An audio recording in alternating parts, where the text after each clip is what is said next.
that they should get involved in things that they are passionate about, right? Don't just do something for the sake of adding it to your resume, because people will know that that's what you're doing. If you're passionate about something and you truly have an interest in making things better, I think that that's where it will shine through when you're interviewing or on your application. Mm-hmm.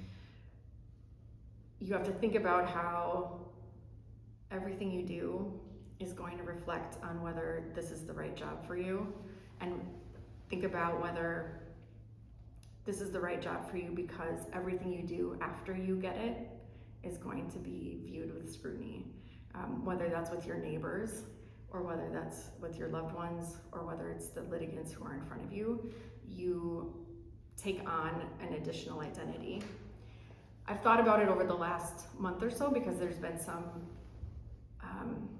difficult experiences I've had in my current assignment, and so I've really had to take an opportunity to reflect on what I'm doing and why I'm doing this. And as part of that, I have really come to understand that becoming a judge is very similar to becoming a parent. It's very similar to other identities that you might hold, some by choice and some not, right? So there become facts then that are unmutable. So when I go to Target, I'm a judge just as much as I'm a mom, just as much as I'm an LGBTQ person.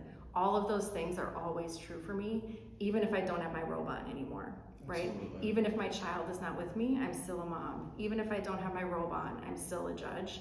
And I think that because of that, it's one of the things you have to think about when you're going to become a judge, is that that identity doesn't leave you, and it will influence the way that you're able to interact with people. Absolutely, the title has a lot of responsibility. It does. And you are a reflection of the bench and also a reflection of the community. So thank you so much for your work. Yeah. Kind of looping back to after you had your interview with the governor, what were you doing when you received the call from Governor Walz telling you that you were appointed? We had just gone to the park. It was 5:30 on a Monday in June.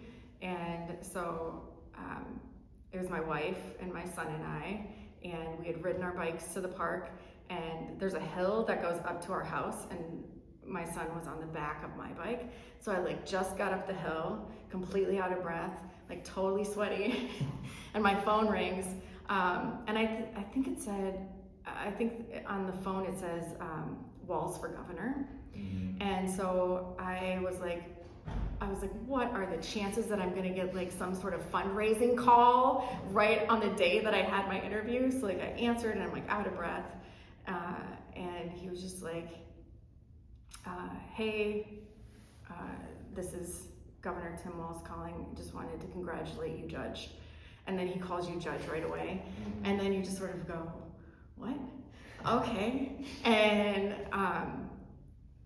it was just super cool. So then we just had a little chat, and I hung up and gave everybody a hug, and they tell you can't tell anybody. That's the other thing. They're like, congratulations, so don't tell anybody. So my little unit right there knew, but that was about it.